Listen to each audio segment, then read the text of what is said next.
বাড়িতে যাওয়ার মুহূর্তটা অসম্ভব স্বপ্নে ঘেরা মনে হয়। এই ধুলোবালির শহর ঢাকাকে ছেড়ে বাড়ি যাচ্ছি, যেখানে আমার শৈশব কৈশোর বেড়ে ওঠা। অপেক্ষার প্রহর যেন কিছুতেই ফুরায় না। বেশিরভাগ মানুষ এখন কর্মস্থলে পরিবার নিয়ে বসবাস করে, তাই গ্রামের বাড়ি বেশিরভাগ সময় খালিই পড়ে থাকে। বৃদ্ধ বাবা মা পথ চেয়ে অপেক্ষা করে কখন আসবে প্রিয় সন্তান, প্রিয় মানুষগুলো। ছুটিতে বাড়িতে গেলে আসলে বাড়িতে অন্যরকম একটা উৎসব আমেজ কাজ করে। এটা হচ্ছে পান পাতার গাছ। আমি প্রথমে ভেবেছিলাম এটা চুইঝাল গাছ। প্রচণ্ড গরম ছিল, কিন্তু আলহামদুলিল্লাহ অনেক বাতাস ছিল বাইরে। গাছের ছায়ায় অনেক সময় কাটিয়েছি, অনেক মজা করেছি। এবার বাড়িতে যে এরকম বাতাসে গাছের নিচে বসে থাকতে আসলে খুবই ভালো লাগে।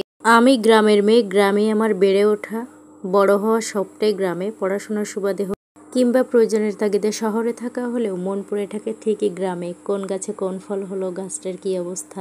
আমার মন খারাপ হলে সবার আগে মনে পড়ে যে ছোটোবেলায় যে গাছ, যে প্রকৃতি, যে পরিবেশের সাথে আমি সময় কাটিয়েছি, সেই জায়গাগুলোর কথা কিংবা সেই গাছের কথা, যে গাছ থেকে আমি ফল পেড়ে খেয়েছি। আপনার যদি কখনো মন খারাপ হয়, আপনি সেই আপনার ছোটোবেলার বেড়ে ওঠা বড় হওয়ার জায়গাগুলোর কাছে ফিরে যাবেন, দেখবেন আপনার মন এমনিতেই ভালো হয়ে যাবে। আসলে স্মৃতি আমাদেরকে এভাবে সবসময় তাড়িয়ে বেড়ায়। এটা হচ্ছে আমার শ্বশুরবাড়িতে। শ্বশুরবাড়িতে অনেকগুলো ফল গাছ আছে। আমি শুনেছি এর আগে নাকি আরও অনেক বেশি ছিল। এবার আমাদের এলাকার দিকে আমের পরিমাণটা খুবই কম, কিন্তু বাড়িতে যেয়ে দেখি মাশাআল্লাহ একটা গাছে মোটামুটি ভালোই আম হয়েছে গাছের সাইজ অনুযায়ী। আমাদের ছুটি প্রায় শেষের দিকে, সে কারণে আমরা আমগুলো পাকার সময় তো বাড়িতে থাকতে পারবো না, তাই কয়েকটা আম পেড়ে নিয়ে যাচ্ছি। আমগুলো এত অসাধারণ লাগছিল, এরকম গাছ থেকে আম পেড়ে খাওয়ার মজাই আলাদা। আর আমগুলোর সাইজও অনেক বড় বড় ছিল। এটা খুব সম্ভবত ফজলি আম, এবারই প্রথম ধরেছে। কেশবপুরে এটা আমাদের উঠানের পরের গাছ বলা যায়। আমাদের টিউবওয়েল আছে এখানে একটা, তার গোড়া ধরে আম গাছটা হয়েছে। আব্বার লাগানো গাছ, আব্বার হাতের যশ ভালো, গাছপালা ভালো হয়। তো যা বলছিলাম তা আম এবার খুবই কম হয়েছে, কিন্তু সৌভাগ্যবশত এখানে বেশ কিছু আম হয়েছে এবং আমের সাইজগুলো বেশ বড়। কিন্তু এটা পাকবে কি না এটা যদিও অনিশ্চয়তায় ভরা। তবে আমরা যেহেতু ঢাকায় চলে আসবো, আব্বা মা দুজনেই চাইলেন যে আমরা অ্যাটলিস্ট 4টা আম নিয়ে আসবো, সেজন্য এটা কিন্তু আমরা তুলেছি।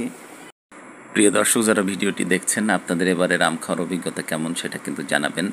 কোন আম আপনার সব থেকে প্রিয় সেটাও কিন্তু আমরা জানতে আগ্রহী।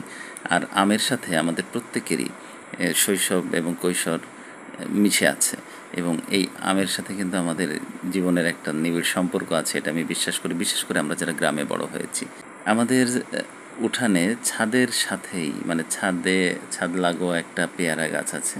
পেয়ারা গাছে প্রচুর ফলন হয়েছে এবার, কিন্তু এই গাছের বৈশিষ্ট্য হলো এর বোটা খুবই নরম, মানে আমের মতো। পাকা আম যেরকম ঝাঁকা দিলে একটু বাতাস লাগলেই ঝরে পড়ে, এই পেয়ারা হচ্ছে সেরকম, একটু ঝাঁকা লাগলেই পড়ে, কিন্তু অত্যন্ত সুস্বাদু।